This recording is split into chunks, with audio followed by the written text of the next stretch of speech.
Hello and welcome to the second episode of Design Talks. Today I'll be talking about technology and creativity. France in 1840s. The French Revolution had its impact everywhere. It wasn't just limited to governance and consulate, but made its way into art and creative professions as well. Romanticism, which had once dominated France, was replaced by realism. Plein air paintings of the common people and places were now being celebrated. Peasants working in agricultural fields, or an otherwise mundane marketplace full of people buying and selling various products were now of interest to the artists. Along with that also came the trend of making the paintings picture perfect. Da Vinci had only started it in Renaissance with perspective and perfect human proportions. It was then refined over time till realism. But parallelly, something else was also happening. Louis Daguerre in 1839 came up with this crazy technology of capturing images on copper sheets coated with silver and exposed to light. He decided to name these images daguerreotypes. Daguerreotype images were becoming increasingly popular, and by the 1840s and 50s, there was an increased demand of these images. Almost everyone who was someone at that point wanted a daguerreotype of theirs. This new technology only got better with time and was accurate and flawless in capturing images, something that the traditional artists could never achieve in terms of their finishes.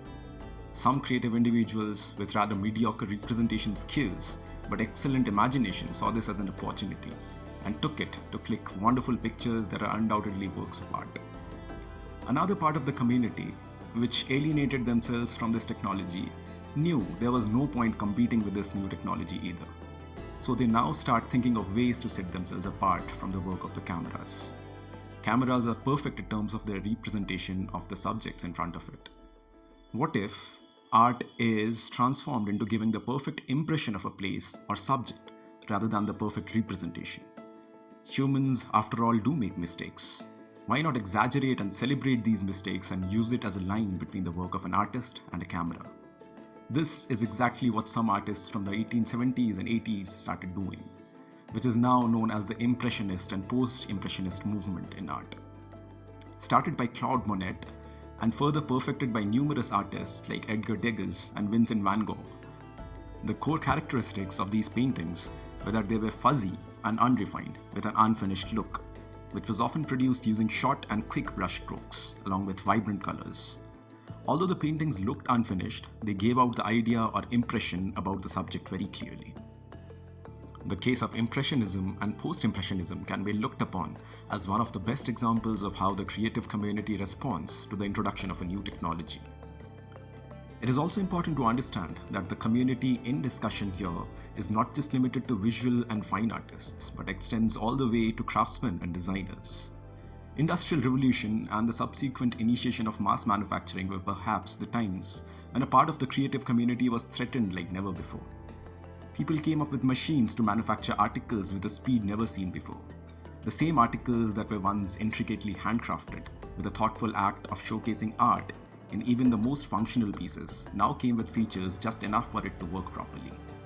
People responsible for designing and manufacturing these articles are again creatives who adopted technology for mass manufacturing, and they just had one priority: to produce more well-functioning articles in less amount of time. Some individuals, however, saw this as a dehumanizing act, and as a result, the art and craft movement was spawned in the late 19th century to reset the priorities related to the manufacture of objects, to make them less dehumanizing and more artistic. And I kind of agree with that idea. No object in this world is functional enough to not have a hint of art in it.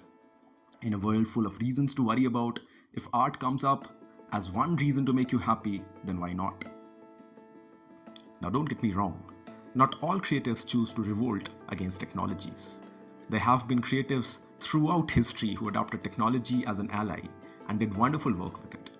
In fact, every modern artist, designer and artisan using digital methods, cameras, computer-aided design, 3D printing, etc. is working with the technology. It is hence correct to state that with the introduction of every new technology, there are two different responses by the creative community. Those who oppose the technology and find ways to express their creativity in a manner that the technology cannot replicate, and those who adopt the technology and use it to express their creativity. Now, with the onset of this new revolutionary technology, that is AI, it'll be interesting to speculate the response of the creative community to the same. But more on that in another podcast. Let me know how you like this audio podcast, and feel free to suggest topics for the upcoming episodes. I'll see you in the next one. Till then, stay safe, have fun.